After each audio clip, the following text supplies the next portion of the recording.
আপনি চাইলেই কখনো শরীফ উসমান হাদি হতে পারবেন না। আপনি চাইলেই কখনো মাহফুজুর রহমান মুগ্ধ হতে পারবেন না। আপনি চাইলেই কখনো আবু সাইদ হতে পারবেন না। কারণ হলো, রাষ্ট্রীয় আইন মানা যেমন ফরজ, রাষ্ট্রের দুর্নীতির বিরুদ্ধে কথা বলা তেমন ফরজ। কিন্তু না তো আপনি বলবেন, না তো আমি বলবো। আমরা সবসময় একটা কথা বলি কি, যে আল্লাহ কাউরে না কাউকে পাঠাবে, কিন্তু আমরা কখনো এটা বলি না যে আল্লাহ তো আমার জবান দিছে, আল্লাহ তো আমারও প্রকাশ করার মতো ক্ষমতা দিছে। কিন্তু আমরা এটা বলি না, বা আমরা এটা করি না। আমরা তাকিয়ে থাকি কোনো এক সময় আবু সাইদ আসবে, কোনো এক সময় মীর মাহফুজুর রহমান মুগ্ধ আসবে, কোনো এক সময় শরীফ উসমান হাদি আসবে। কিন্তু আমরা চাইলেই শরীফ উসমান হাদি হতে পারি, কিন্তু করি না। কারণ তারা যেটা করে তাদের ইমান আছে বিদায় করে, কিন্তু আমরা তো ইমান থেকেও নাই, আমাদের ইমান মরে গেছে বিদায় আমরা দুর্নীতির বিরুদ্ধে কথা বলি না, আমরা জোর জুলুমের বিরুদ্ধে কথা বলি না, আমরা কোনো কিছু দেখলে চুপ করে এই দিকটা হালকা করে সাইড কেটে চলে আসি, আমরা কথা বলি না। কিন্তু আমরা কথা বলতে জানি। আল্লাহ আমাদেরও জবান দিয়েছে, আমাদেরও প্রকাশ করার মতো সব কিছুই দিয়েছে।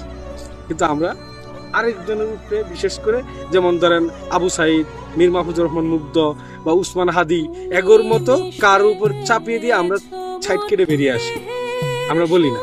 যেমন আমি এখন যে জায়গায় বসে আছি 2017-18 দিকে, আশা করি সবাই জানেন যারা জালালপুর লোহাজুরি সাইডে আছেন,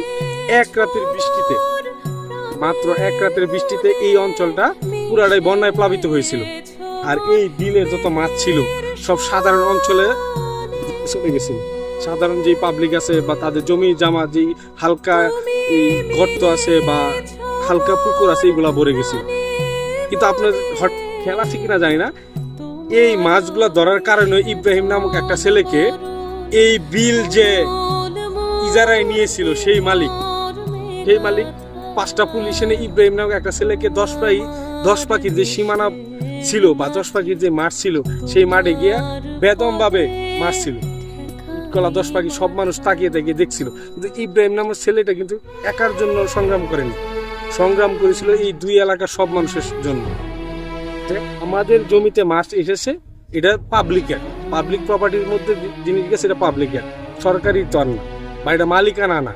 যে কারণে সে সংগ্রাম করেছে সব মানুষের জন্য। সব মানুষ তাকিয়ে দেখছিল, সে একাই মার খাচ্ছিল।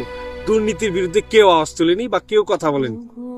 কিন্তু আপনারা সবসময় একটা কথা বলবেন, রাষ্ট্রীয় আইন মানা ফরজ, রাষ্ট্রীয় দুর্নীতির বিরুদ্ধে কথা বলা ফরজ। কিন্তু কতজন বলতে পারছেন? পারেন নাই বলতে। আপনার রক্ত আছে, আপনার রক্ত মাংস আছে, কিন্তু আপনারা কোন সময় দুর্নীতির বিরুদ্ধে কথা না জানি কাল আমাকে কেউ হাদির মতো গুম করে ফেলে, না জানি কেউ আবার আমাকে আবু সাইদের মতো গুলি করে মেরে ফেলে, না জানি কেউ মুগ্ধের মতো আমার পিছন থেকে গুলি করে চোখ ফুটা করে বের করে যায়। সেই ভয় আপনারা কথা বলেন না। আর এই ভয়টাকে কিছু লোক কাজে লাগিয়ে আজকে দেশের মধ্যে এমন দুর্নীতি, এমন স্বৈরাচার, এমন অত্যাচার করে। সবাই আওয়াজ তুলতে হবে, দুর্নীতির বিরুদ্ধে কথা বলতে হবে। কেউ আসলো এসে একটা স্বপ্ন দেখিয়ে দেশটাকে লুটে চলে গেল, আবার কেউ আসলো আর একটা স্বপ্ন দেখিয়ে দেশটাকে লুটে চলে গেল, আপনিও বসে থাকলেন, আমিও বসে থাকলাম। ফাঁক দিয়ে আমাদের যে জেনারেশন বা আমরা ক্ষতিগ্রস্ত হলাম, কিন্তু আমরা কেউ আওয়াজ দিয়ে তুললাম না। একদিন এই আওয়াজ না তোলার জন্য অবশ্যই নিজেকে পস্তাতে হবে।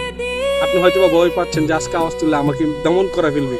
আজকে আপনি আওয়াজ তুললেন, আপনাদের কাছে আরেকজন আওয়াজ তুলবে। 16 কোটি মানুষ যেদিন আওয়াজ তুলবে, এই দিন এই দেশে কোন স্বৈরাচার বা কোন অত্যাচার সরকার টিকে থাকতে পারবে না। কিন্তু আমরা আরেকজন দিকে তাকিয়ে থাকি, বিদায় আজকে আমাদের এই অবস্থা, আমাদের জাতির এই অবস্থা।